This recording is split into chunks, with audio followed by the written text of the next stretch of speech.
parece que ha costado salir un poquito ese dato, pero ya lo tenemos encima de la mesa y cumple exactamente las expectativas de los mercados financieros, con lo cual podemos esperar que no haya grandes movimientos, porque tal y lo que se esperaba es finalmente lo que ha ocurrido.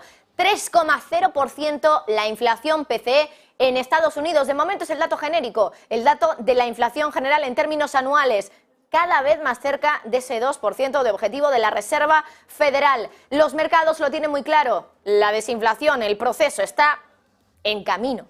Y eso significa que si poco a poco seguimos bajando esa inflación, pronto estaremos en el 2% de objetivo de la Reserva Federal, con lo cual la Fed no va a tener, o cada vez tiene menos argumentos para volver a subir los tipos de interés. Claro, ellos dicen higher for longer, unos tipos más altos durante más tiempo. La duda está en cuándo van a bajarlos. Pero ya se empieza a hablar por parte de algunos miembros de la Reserva Federal de la bajada de tipos, que hasta ahora Powell no quería casi ni mencionarlo. Bueno, 3% de inflación PCE es el dato que hemos conocido. Estamos a la espera también de conocer los datos mensuales y los datos de la inflación subyacente. Si nos fijamos en el dato mensual, mucha atención porque aquí estaría uno de los puntos muy positivos del dato. Por un lado, les decíamos, la anual se ha mantenido prácticamente igual que lo que se esperaba. Por lo tanto, aquí no hay sorpresas. Pero en la mensual sí que hay sorpresas. No hay inflación, tampoco deflación, pero no hay variación de precios mes a mes, que es el primer paso para que haya una deflación y, por lo tanto, los precios empiecen a bajar, algo que ya saben. Bueno, si estamos hablando de una deflación pequeñita, de unas décimas, pues a lo mejor no es tan mala. Ahora, como veamos una deflación muy fuerte, aquí es donde los bancos centrales van a empezar a decir, cuidado, que yo no quiero deflación. Y eso a lo mejor puede disparar el pensamiento dentro de los banqueros centrales de, ojo, que a lo mejor hay que empezar a bajar tipos de interés ya para que la economía otra vez vuelva a activarse, aunque suficiente activada está ya, parece ser, en Estados Unidos, y se elimine la posibilidad de que pueda haber una deflación. De momento, buenas noticias para el mercado porque ahora mismo hay variación nula de los precios mes a mes en el mes de octubre, según los datos de la inflación PCE, la favorita de la Reserva Federal, 0,0%. Veníamos de una subida de precios mensual del 0,4% en el mes de septiembre. Se esperaba un 0,1%, es decir, se esperaba todavía inflación mensual, pero no la hemos tenido. Y eso puede ser una buena noticia para los mercados. Rápidamente, vamos a repasar rápidamente cómo están cotizando esos mercados financieros. No se mueven mucho. De hecho, lo están viendo ustedes en pantalla. Estamos viendo ahora mismo el futuro del Dow Jones. No se está moviendo prácticamente nada después de conocer el dato. Tenemos a los futuros del Nasdaq con un 0,3%, lo mismo, que estaban subiendo prácticamente antes de conocer ese dato del 3,0% para la anual, 0,0% para la mensual. El S&P 500 repunta un 0,3%, 4.573 puntos en esos futuros. Jornada tranquila, por lo tanto, aunque como les digo, la parte buena, por lo menos en los datos generales, todavía tenemos que echar un vistazo a la inflación subyacente, está sobre todo en la mensual. El eurodólar sigue cayendo, esto no ha hecho que cambie la perspectiva sobre la divisa europea. 0,3% es lo que está cayendo la divisa única, 1,0931. Y vamos a volver a conectar con Javier Echeverry para hacer el primer análisis del dato. Javier, cumple con expectativas en la anual y entiendo que la gran sorpresa, que no sé hasta qué punto es gran sorpresa, pero está en la mensual, 0,0% de variación de precios, noticia positiva para el mercado, pero tampoco está reaccionando mucho.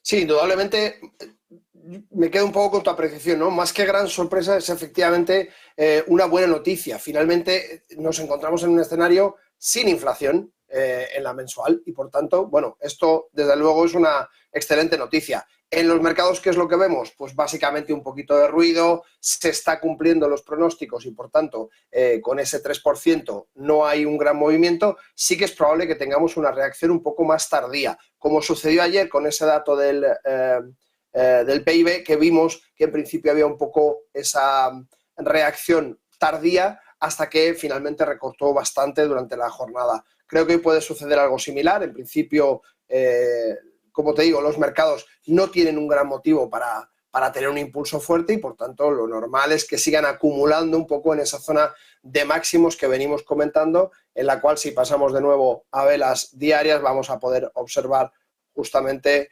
esa zona de resistencia donde el precio, pues lógicamente, está testeando si puede subir o, por el contrario, sigue acumulando como lo está haciendo en estas últimas jornadas. Echeverri, una preguntita más, porque decíamos, la subyacente todavía no la teníamos, pero ya estoy viendo con un poquito más de detalle el informe. Para la anual subyacente, 3,5%, veníamos de un 3,7%, por lo tanto mejora. En la mensual, la subyacente se queda en el 0,2%, sigue habiendo subida, pero veníamos de un 0,3%. Así que, por lo tanto, también noticia positiva en este sentido. ¿Crees que esta subyacente puede ahora sí mover el mercado más que la general o no? Porque es verdad que la Reserva Federal siempre se suele fijar en la subyacente del PCE. Claro, es que ahora realmente donde vemos ese efecto retardado es en la subyacente. Ahora mismo el PCE normal, el PCP anual, lo que nos da justamente es el movimiento que tenemos de manera más inmediata, pero donde tenemos que evaluar cómo han actuado las políticas monetarias de la Fed es justamente en la subyacente. Del mismo modo que cuando empezamos el alza de tipos de interés, la subyacente no se notaba, no había ningún tipo de cambio prácticamente al principio hasta que no pasaron 2-3 meses que empezó a afectar más a la subyacente y empezamos a ver algunas variaciones y no fue hasta prácticamente los 4 meses donde empezamos a ver que realmente había una afección por parte de la subyacente. Ahora sucede lo mismo, pero en sentido opuesto. Por tanto, en lo que más se centra la Fed es en esa inflación subyacente y en ver un poco cómo se comporta. Ahora mismo, solamente un poquito de ruido. Resaltaría justamente lo que has dicho en ese PC mensual, que se queda sin deflación y sin inflación, se queda en ese 0%. Me parece una sorpresa muy interesante que probablemente acoja bastante bien el mercado y, bueno, pues hay que contextualizar con toda la batería de datos que tenemos por delante en los próximos días. Javier Echeverri, como siempre, Active Trades España, muchísimas gracias por estar con nosotros aquí en Negocios Televisión siguiendo este dato de inflación. Gracias a vosotros, un placer siempre. Continuamos con el análisis. Saludamos ya